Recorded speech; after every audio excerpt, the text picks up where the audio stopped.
Hello, everyone. Welcome back to the Broncos Podcast Network and YouTube for the latest edition of Broncos Now. I'm your host, Sydney Jones, and coming up on today's episode, Emmanuel Sanders announced his retirement this morning. We'll hear from him as he reflects on his career in the NFL and here in Denver. Plus, Hall of Famer Steve Atwater joins the show. All that and more coming up.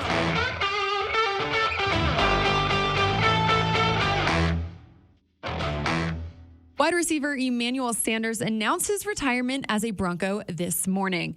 After 12 seasons in the NFL, 3 Super Bowl appearances, a Super Bowl 50 victory, 2 Pro Bowl selections, Sanders is hanging up his cleats. Take a listen to his opening statement from today's press conference. When I think about my career, man, it has been a blessing. I remember when me and my cousin Josh Brown, we were like 8 years old, and I used to always tell him, I'm gonna make it to the NFL. I'm gonna make it to the NFL. And then, you know, if you ask everybody in my community, if they remember me, they say, man, I remember that little 8-year-old skinny kid that was running around saying that he was gonna make it to the NFL, right? And when I got to college, I remember my cousin, I was telling him, I said, man, I got this dream. I said, I got this dream. And so I wrote it, and it goes, it all started with a dream of making something of myself. A dream that no matter the circumstances I was born into, that I could attain anything I put my mind to. I was determined to make it, determined to change the dynamic of my family financials, and determined to be the example for the younger generation that if he can make it, so can I. I'm proud to stand up here before you guys and say that I chased down that dream and it was one hell of a ride. God is great, and I know that without him being my protector and guiding me throughout this journey, none of this would be possible. To every coach and player that I had the privilege of playing with or to be coached by, thank you. To the city of Denver and the Broncos organization, John Elway, Peyton Manning, the Bowling family, just to name a few, thank you for embracing me for 6 years. Those were some of the best years of my life. I'll never forget hoisting that Lombardi trophy and riding on that fire truck next to my son and Demaryius Thomas during the parade with 1 million people in attendance. That was one of the best days of my life. The memories in this building I will cherish forever. Sanders goes on to discuss why now was the right time for him. I told myself, I said, when is it ever a right time for me to hang it up? What is it for me to go out and get hurt, for me to be like I'm done?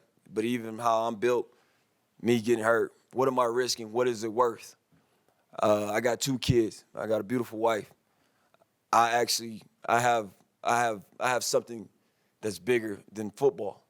And I want to see my grandkids and my kids have kids, and I want to see them grow old, and I want to grow old. And the game of football is tough on the body, and I lost a close friend, and we all know him, Demaryius Thomas. And for me, it's about longevity of life now. You know, Mike, I had a heck of a career, dude. 12 years. I've been to 3 Super Bowls, and to me, I feel like, what else do I have to prove? What else do I have to prove? Now, you know, I wake up in the morning and I'm dropping the kids off at school.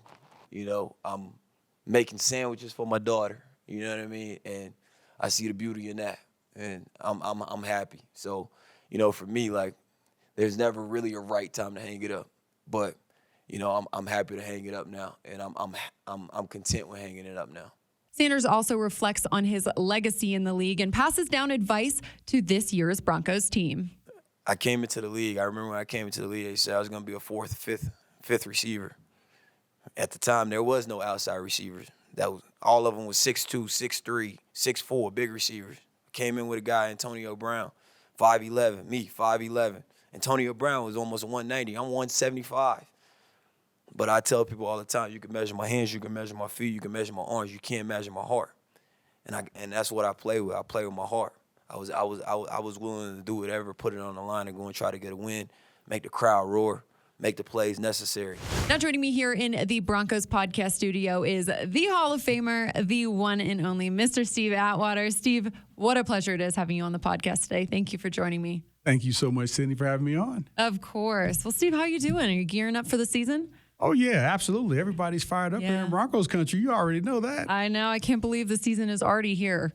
Yes, it's here right now. It's upon us. I know. 5 more days until we are in Seattle for that Monday Night Football game. But Steve, before we get to that, we got to talk about the big news that happened here at the UC Training Center today. Emmanuel Sanders, he announced his retirement this morning. Steve, just to start, what was your initial reaction to that news? Well, I was happy that he was able to come back and retire as a Denver Bronco. Had so much respect for him as a person and as a player. Just an amazing player, amazing work ethic. I remember watching some practices, and every practice when he wasn't on the field, he was catching passes from someone. It would be a teammate, one of the trainers, one of the other coaches. Somebody was throwing him passes every time he wasn't on the field, and that was so impressive to me, and it showed by his catch rate. He didn't drop very many passes at all. Super reliable, fast wide receiver. So, yeah, it was very touching to see him come back and retire as a Bronco, and I think both he and the Broncos are fortunate for that. Definitely are. It shows a lot about his work ethic, that story you told. I think back to when he was here with the team, and man, was it fun to watch him play. What did you just really love about his game, Steve? I just loved that he had great hands, for one, and the passion that he played the game with.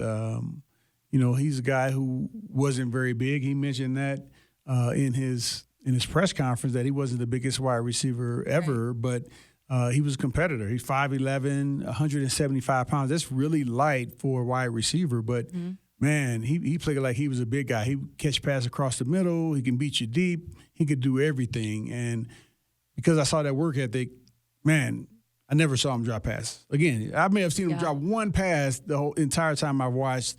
And, all wide receivers are going to drop some passes here and there. But, man, he was just super reliable and I had heart for days. Well, unfortunately, I wasn't here working with the team when he was on the team here, but during his press conference today, he just talked about all of the experiences and the memories that he had here. And it was honestly incredible just to listen to him talk about, playing with Peyton Manning, playing with Demaryius Thomas, winning Super Bowl 50. It gave me chills. Just thinking about where this team is, this current Broncos team is, and how that could potentially be in the future here. Yeah, no, I agree with you. And, George Payton, he was down there watching the interview as well. And, getting a chance to see what, some of the guys who were in here in the past and some of their thoughts. And I think that was, inspiring and motivating for him as well. His coach, receivers coach Zach Azzani, he was down there. He shouted him out a couple of times. That was really nice. It was very touching. One other touching moment from that interview was when his son took the microphone and asked him a question. And I don't even really remember the question, but I just remember, seeing Emmanuel glance back at his son, and they had that connection there. Yeah. It was such a beautiful thing, and he'll get a chance to do more of that now that he's retired. Oh, yeah. Yep. Someone did ask him why now was kind of the right time, and he said, it's just time to spend time with my family. Football's football, but it's not everything. Yeah, you know what? That's true. And, I retired, man, it was, 22 years ago I retired. And it's a difficult thing to do. It's difficult to say goodbye to something that you love so dearly, something you've done for, such a large period of your life. But, man, I got to be honest. I saw some passion in these eyes. I know. It looked like, man, it's surprising. It looks like, man, if a team called, I don't know if he wouldn't say, I'm going for it, because he still looks like he's in great shape. I know he's still a warrior. But it's going to be anxious to see, how he transitions to the next phase of his life. Yeah. Because, again, I saw a little bit of fire in his eyes. Right. That, maybe he's not 100% ready to shut it down.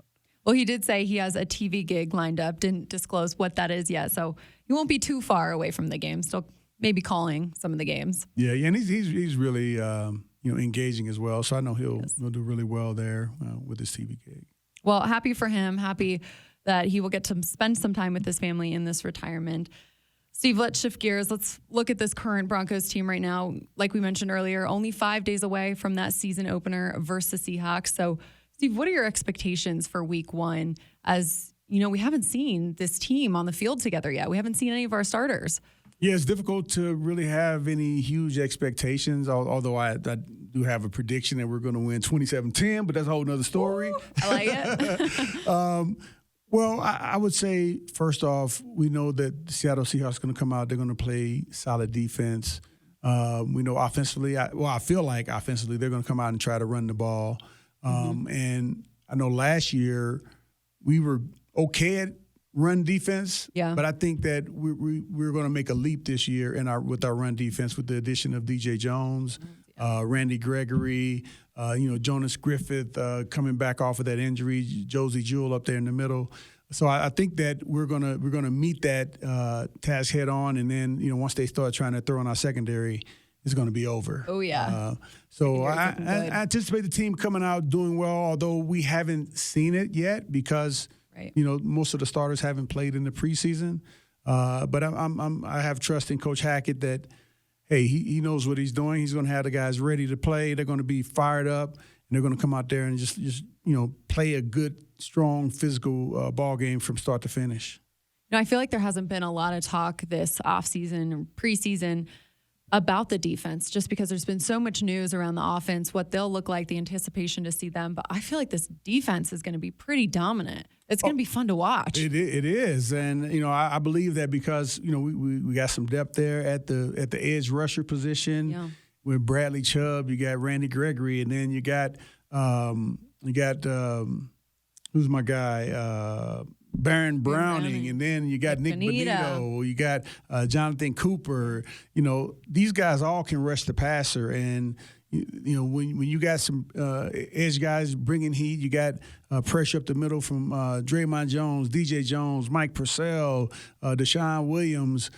Hey, there are going to be some turnovers. There are going to be some rush passes made, some quarterbacks throwing balls before they really want to. And I think with our cornerbacks, the type of defense that we're going to be playing, they're going to have some opportunities to make some big plays on the ball. So I'm expecting, 1 or 2 interceptions from the guys, 3 or 4 sacks, and just a dominant football game. I love it. I hope you're right.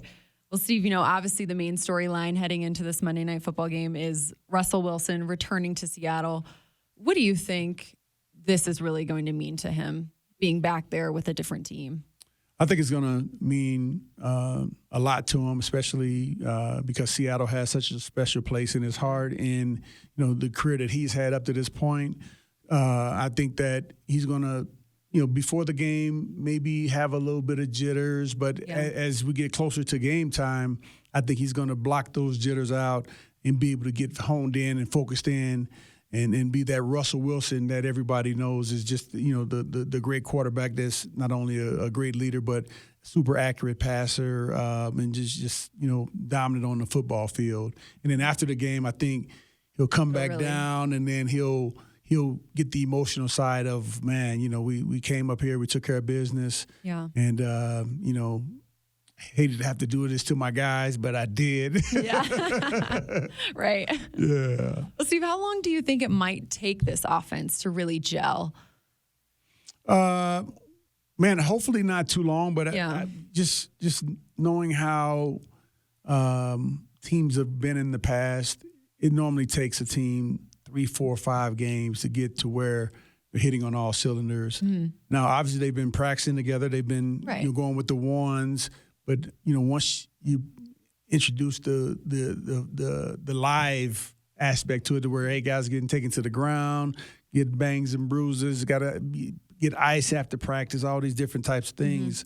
Mm-hmm. It slows the process down a little bit. So I would say week 3 to 5, somewhere we should be hitting our strides. But I still expect us to come out, play a good physical ball game, and get the win. Last one for you, Steve. I know you've played in Seattle, so what makes that atmosphere just so electric out there? I've really only been there for the preseason, last year's preseason game, and it was still loud. And it was only the preseason. So yes, one is obviously an indoor facility, but also the 12s. As they call them, the 12s. That's their fan base. They're super loud. They're avid fan base. They got Seattle fans all over the place, and they make it difficult to play. They make sure that the opposing team, the offense is going to have a difficult time hearing. And if you're not on the same page with your offensive lineman as a quarterback, if you're not on the same page with your offensive lineman and your receivers, there's going to be some offsides penalties. So Coach Hackett mentioned that it's going to be loud out here for practice, so the guys can be used to that as much as they can, and so they can be prepared for it. Well, looking forward to it. Only 5 more days now. Steve, appreciate you always. Thank you for taking the time today. Oh, thank you so much, Sydney, for having me on. Well, that's all the time we have for today's episode. Broncos Country, thanks so much for tuning in for another edition of Broncos Now. Hope you'll meet me right back here on the Broncos Podcast Network and YouTube for another edition tomorrow evening. I'll see you all then.